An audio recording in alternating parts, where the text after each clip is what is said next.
Selamat sejahtera kepada Dr. Yusma Fariza dan rakan-rakan yang lain. Hari ini kami dari kumpulan 10 ingin membentangkan bab 8 iaitu peranan etika dan peradaban mendukung tanggungjawab sosial. Ahli kumpulan kami terdiri daripada saya, Karina M, Syazana, Aisyah Amizah dan Nurul Ain Nazira. Objektif pembelajaran bab ini adalah untuk mengetahui dan menghayati kepentingan etika dalam menjalani kehidupan seharian sama ada sebagai pelajar atau pekerja. Seterusnya, untuk memahami dan menghayati kepentingan mereka untuk berperanan aktif dalam menjalankan tanggungjawab sosial bagi mendukung usaha mewujudkan masyarakat yang sejahtera, adil dan selamat.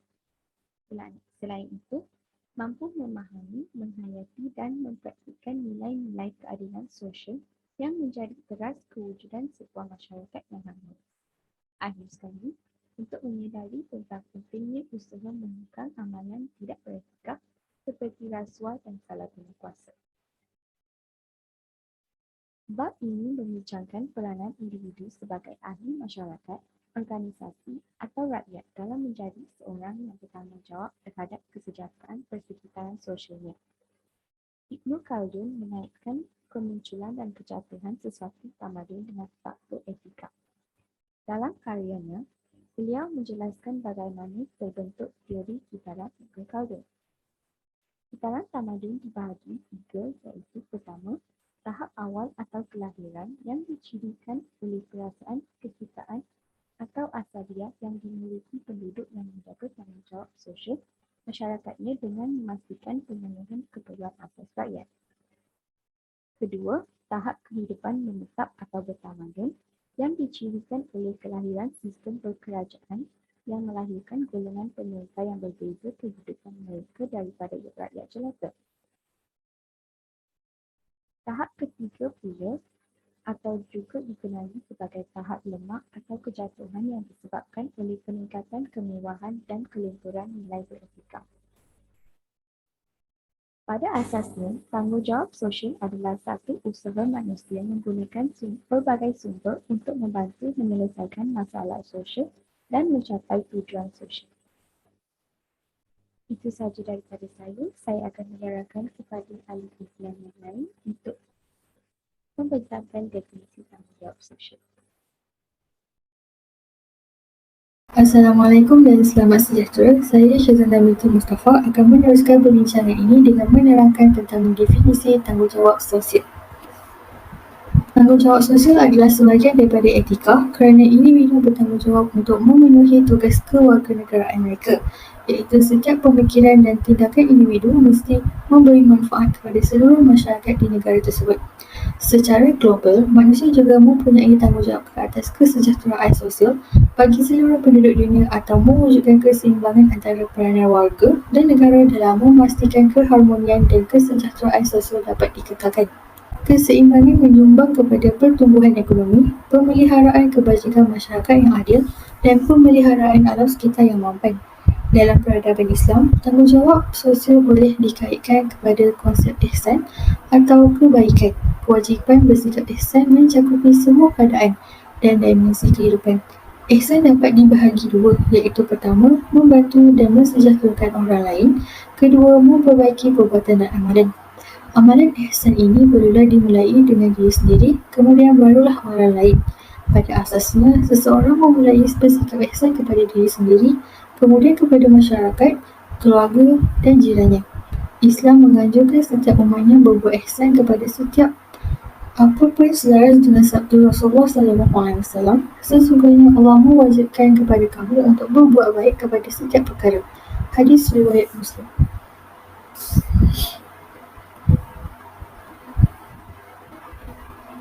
Tanggungjawab sosial terbahagi kepada empat, iaitu yang pertama ialah tanggungjawab sosial dan rakyat, iaitu ahli masyarakat. Tanggungjawab ini terbahagi kepada dua, iaitu tanggungjawab terhadap diri sendiri dan tanggungjawab kepada orang lain. Tanggungjawab sosial terhadap diri sendiri ialah sebagai ejen moral. Peradaban Islam menekankan tentang ihsan atau kebaikan kepada diri sendiri dengan memiliki kesedaran tentang siapa mereka Dan apakah tanggungjawab mereka kepada orang lain? Tanggungjawab manusia sebagai individu yang pertama adalah menjadi hamba Allah yang mentaati segala perintahnya. Yang kedua ialah setiap manusia adalah khalifah yang memikul tanggungjawab sebagai wakil daripada penciptanya. Tanggungjawab ini ialah memenuhi amanah daripada Allah untuk memakmurkan dunia. Salah satu tindakan memakmurkan dunia ialah manusia beriman melaksanakan amanah dengan menjaga kebenaran berteraskan hidup bersyariah atau berperaturan. Manusia yang bertanggungjawab dan amanah ini ialah individu yang mampu mengawal tindakannya dan tidak melanggar undang-undang negara, etika kerja dan berakhlak mulia. Seterusnya, sentiasa muhasabah tentang apa sekali tindakan yang dilakukan, membawa kesan kepada diri, masyarakat serta alam. Mereka seharusnya sentiasa melakukan pemeriksaan diri, iaitu muqarabah, dan perhitungan diri, muhasabah. Inilah misi utama dalam hidup ini, iaitu kita diciptakan untuk memakmurkan bumi dengan menyedari objektif atau tugas kita di bumi untuk berusaha menjadi manusia yang memiliki watak yang baik. Selain itu, manusia perlu memahami diri mereka sendiri, seperti siapa mereka, dari mana mereka datang, ke mana mereka pergi dan apa tujuannya kewujudan mereka di dunia. Memahami asal-usul dan sifat-sifat manusia adalah landasan membentuk cara hidup manusia yang bertamadun, yang melaluinya seseorang manusia memahami kehidupannya di dunia bukan sesuatu yang sia-sia, sebaliknya sebagai makhluk ciptaan yang dituntut untuk memenuhi tuntutan penciptanya. Dan yang terakhir ialah mereka menjadi ejen moral yang memastikan setiap tindakan yang dilakukan adalah mengikut etika yang baik, yang dilakukan tanpa penguatkuasaan kuasa luaran seperti hukuman atau tekanan masyarakat di sekeliling. Sebaliknya, individu itu sendiri dapat membentuk diri mereka sebagai subjek perilaku moral yang berkaitan dengan keupayaan setiap individu ini untuk melakukan kesedaran dalaman seperti pemahaman diri, pemeriksaan dalaman dan penggayaan dalaman bagi mengukuhkan etika diri sendiri. Mengukuhkan etika diri ini dijelaskan dengan mendalam sebagai akhlak dapat difahami melalui karya-karya Imam Al-Ghazali dalam wacananya tentang kebangkitan ilmu agama. Manakala, menurut Siddiq Baba, orang yang beriman dan beramal soleh sentiasa menjadikan nilai dan hukum dari Allah sebagai pedoman dalam menguruskan sesuatu. Seterusnya ialah tanggungjawab sosial terhadap manusia lain. Seorang individu tidak hanya perlu melakukan kebaikan kepada diri sendiri, tetapi juga kepada orang lain. Itu manusia memerlukan pelbagai jenis bantuan orang lain yang tidak mungkin dapat direalisasikan kecuali dengan membentuk komuniti umat manusia yang membina tamadun. Justru bagi memenuhi tuntutan hidup, manusia perlu bekerjasama antara satu dengan lain, yang dengannya terbentuklah komuniti yang kemudiannya dipanggil tamadun. Apabila wujudnya sistem bermasyarakat atau komuniti yang sistematik dan kompleks, iaitu memiliki sistem peraturan, undang-undang, sistem budaya, organisasi sosial, politik dan ekonomi yang kompleks. Manakala tempat berdirinya tamadun tersebut dipanggil Madinah, iaitu bandar atau kota.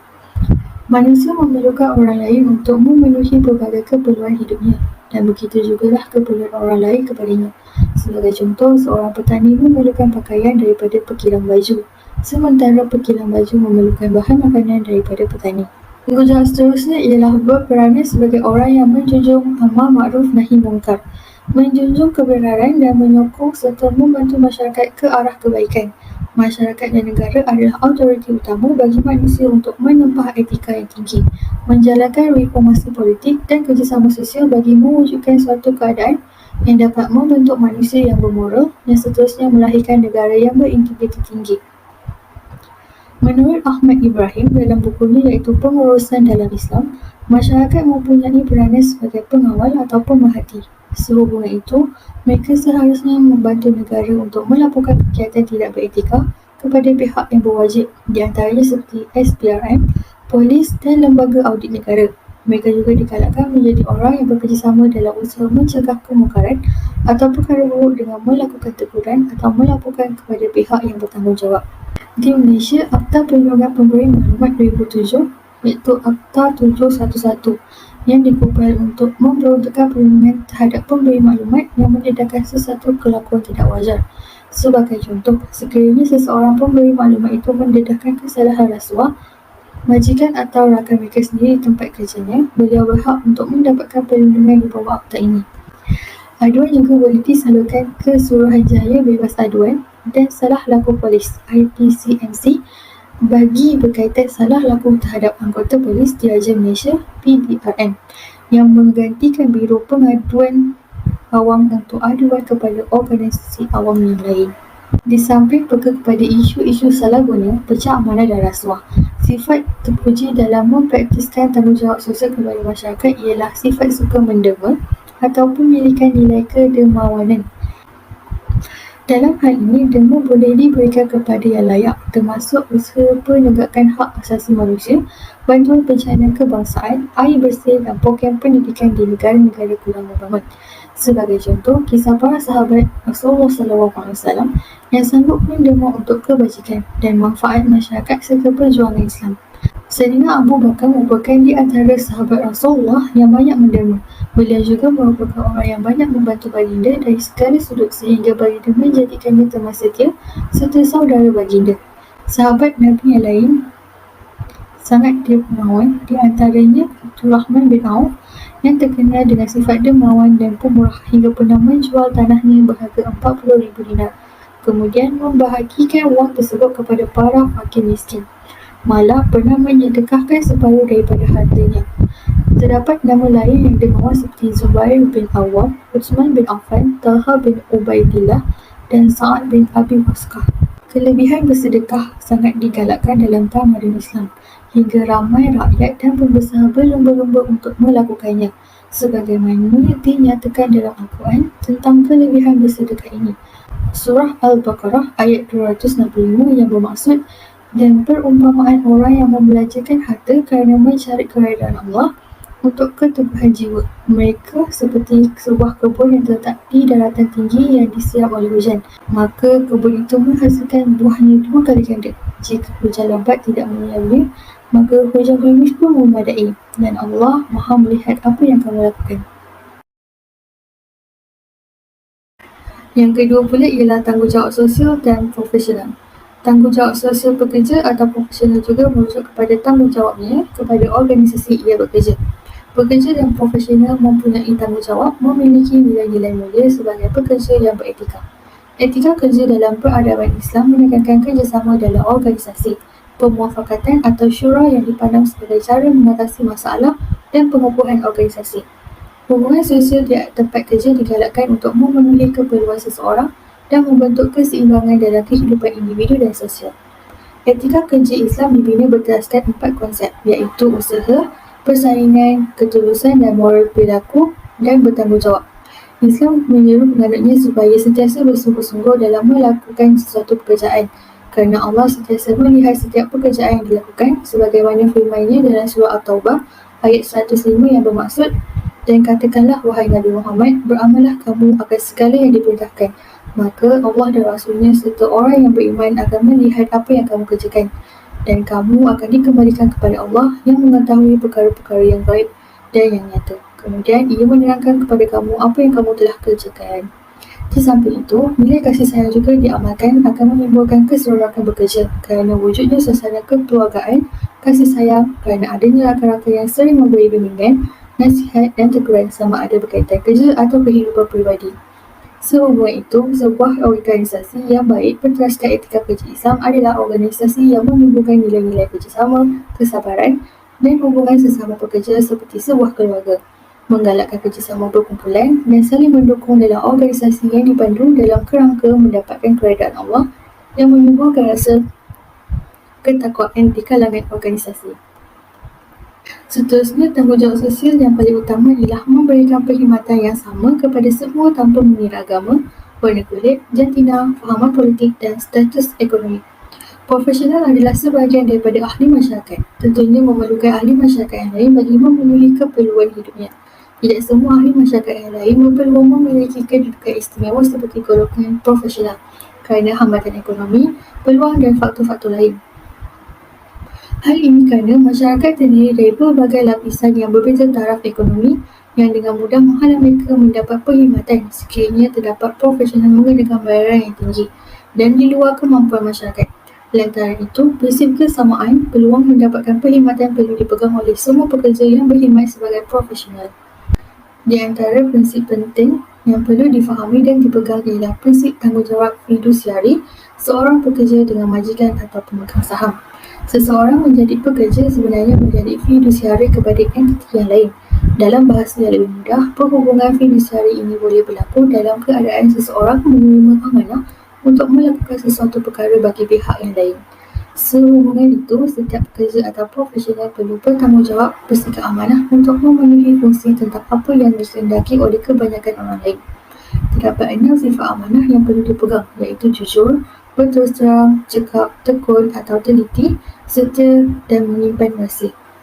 Perhubungan fidusiari menuntut kesetiaan yang tidak berbelah bahagi oleh fidusiari tersebut terhadap tuannya. Oleh itu, seorang fidusiari hendaklah sentiasa bertindak bagi pihak tuannya dengan jujur. Dia tidak boleh mempergunakan kedudukannya untuk mendapatkan keuntungan peribadi untuk dirinya sendiri atau keluarga dan kawan-kawan. Andai diingkar, maka dia dikatakan melanggar tanggungjawab fidusiari. Selain itu, seorang pekerja atau profesional memiliki tanggungjawab sebagai sosial kepada pihak ketiga. Konflik tanggungjawab boleh berlaku kerana secara asasnya tanggungjawab utama profesional ialah kepada pelanggannya.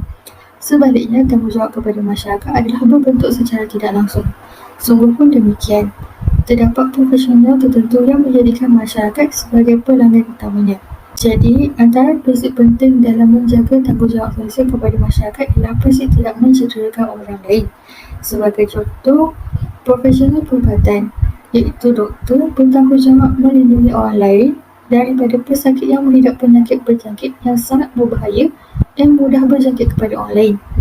Profesi kedoktoran atau perubatan mempunyai etika profesional yang telah ditetapkan dan sentiasa dipantau oleh Majlis Perubatan Malaysia iaitu MMC, dan segala kesalahan etika dirujuk kepada majlis ini. Persatuan Perubatan Dunia telah menjadikan Deklarasi Geneva pada tahun 1947 sebagai etika dalam bidang perubatan.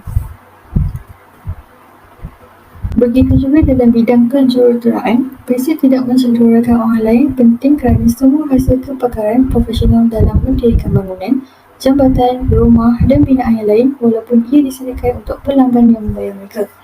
Kod etika bagi seorang jurutera telah digariskan oleh Board of Engineer Malaysia (BEM) dan ini menjadi penanda aras bagi seseorang jurutera dalam segala tindak tanduknya di dalam Akta Pendaftaran Jurutera 1967 Senakan 2015. Prinsip dalam Kod Etika Kejuruteraan adalah seperti berikut. Seorang jurutera berdaftar perlulah mengutamakan keselamatan, kesihatan dan kebajikan masyarakat sekeliling. Dalam arti kata lain, seorang jurutera haruslah mengelakkan pembaziran sumber tabii, kerosakan alam sekitar dan kerosakan atau kebinasaan yang membahayakan kemahiran manusia atau industri.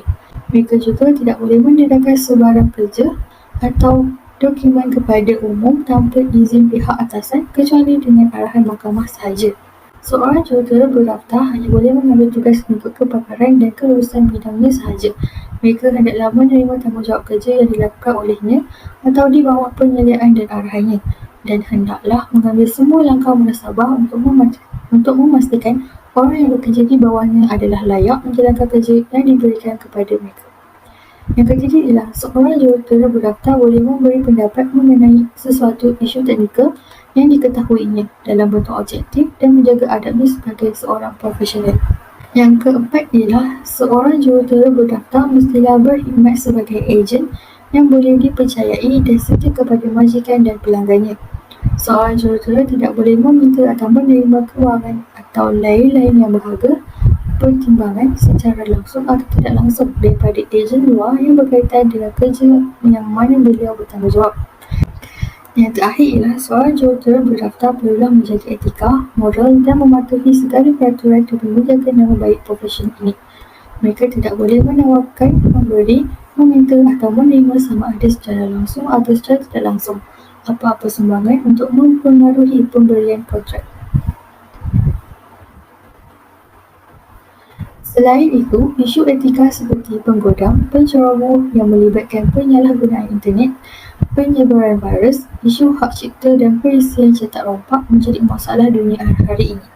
Sehubungan itu, para pengguna komputer khususnya profesional yang terlibat dengan dunia perkomputeran disarankan sentiasa memegang prinsip yang ditetapkan oleh Institut Etika Komputer seperti Tidak menggunakan komputer yang boleh membahayakan orang lain, tidak mengganggu kerja komputer orang lain, tidak menceroboh masuk fail komputer lain, tidak menggunakan komputer untuk mencuri seperti scammer, tidak menggunakan komputer untuk menipu, tidak menggunakan atau menyalin perisian yang tidak dibeli secara sah, tidak menggunakan sumber komputer orang lain tanpa kebenaran, tidak mengambil atau meniru hasil intelektual orang lain untuk kegunaan diri sendiri, sentiasa memikirkan kesan sosial, program atau sistem yang dirangka, dan menggunakan komputer dengan perasaan berterima kasih dan hormat kepada orang lain. Itu sahaja daripada saya. Dipersilakan pendatang yang seterusnya. Assalamualaikum warahmatullahi wabarakatuh. Nama saya Aisyah Amiza binti Muhammad Zaini dan saya akan meneruskan perbincangan mengenai tanggungjawab sosial yang ketiga, iaitu tanggungjawab sosial dan organisasi atau korporat. Frasa tanggungjawab sosial dan organisasi atau korporat bermaksud kewajipan pengurusan sesebuah organisasi untuk membuat keputusan dan mengambil tindakan yang akan membantu dalam kebajikan dan kebaikan kepada masyarakat serta organisasi.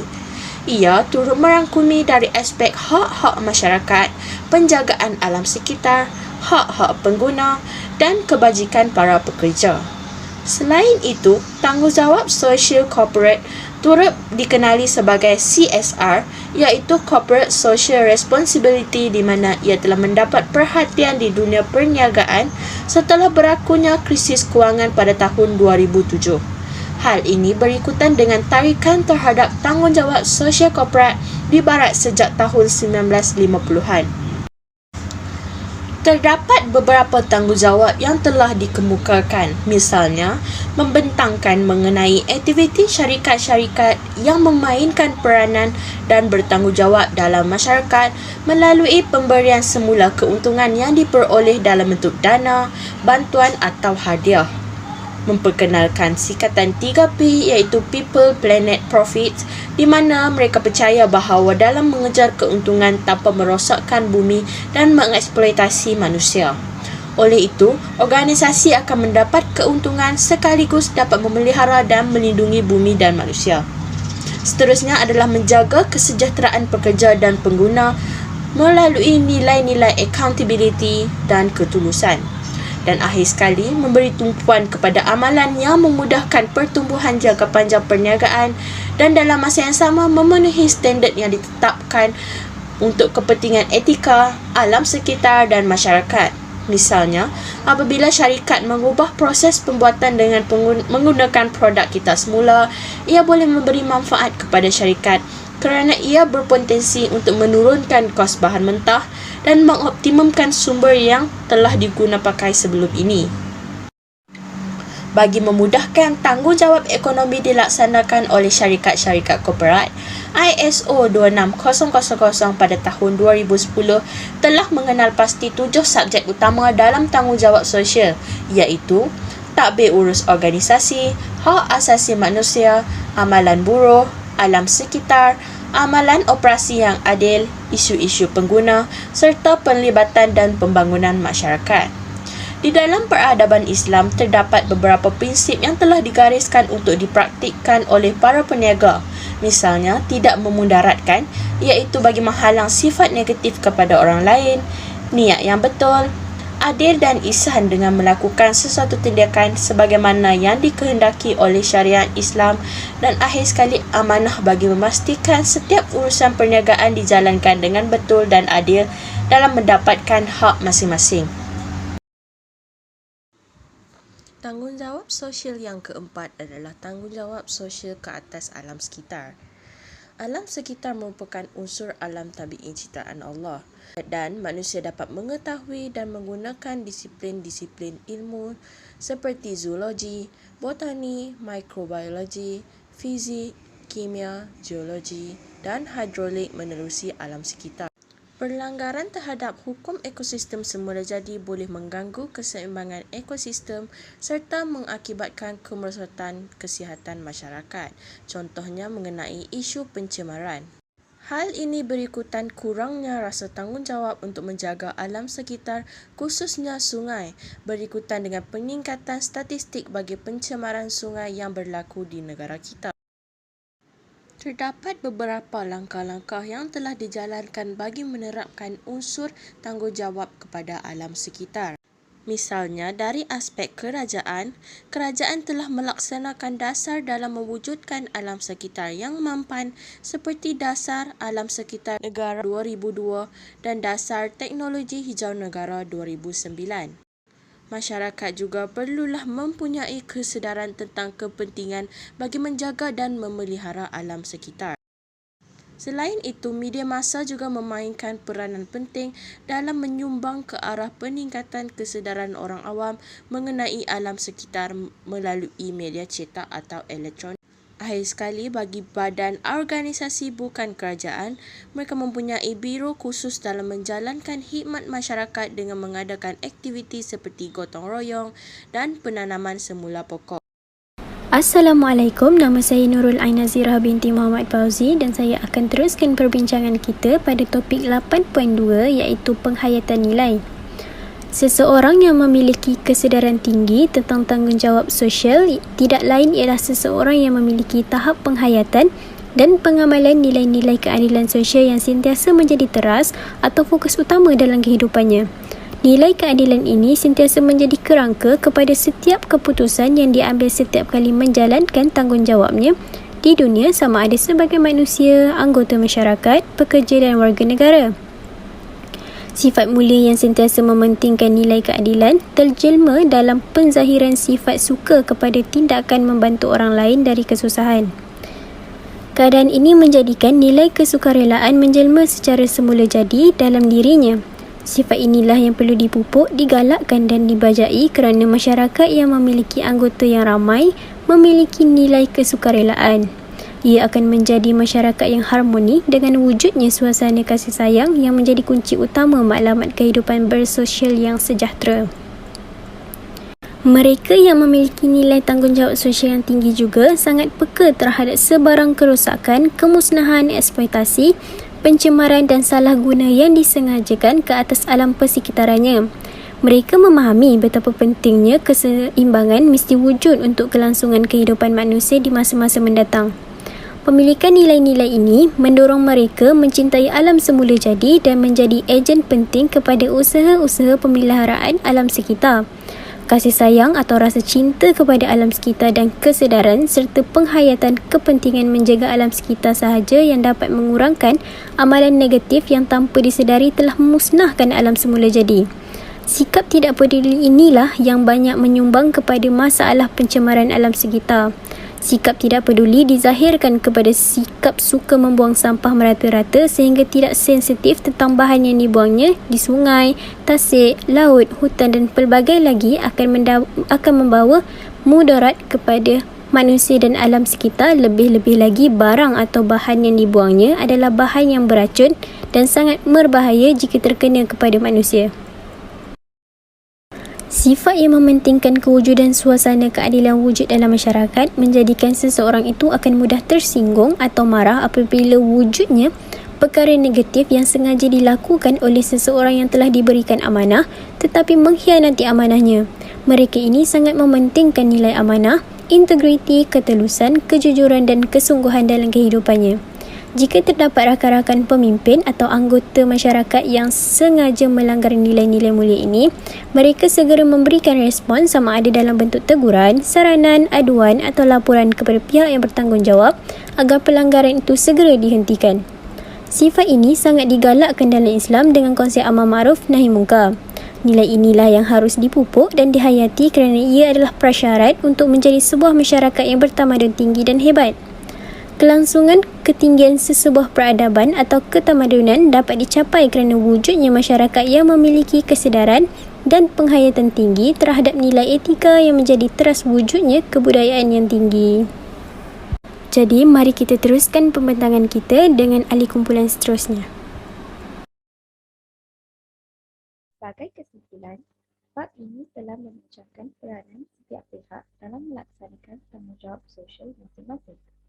Dalam peradaban Islam, tanggungjawab sosial telah menjadi asas pembinaan tamadun yang kuat.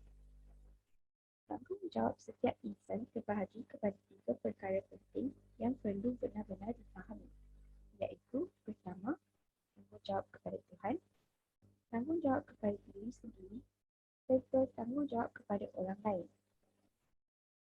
Tanggungjawab sosial ini hanya akan berjaya direalisasikan jika setiap orang melaksanakan tanggungjawab masing-masing secara bersungguh-sungguh dan ikhlas.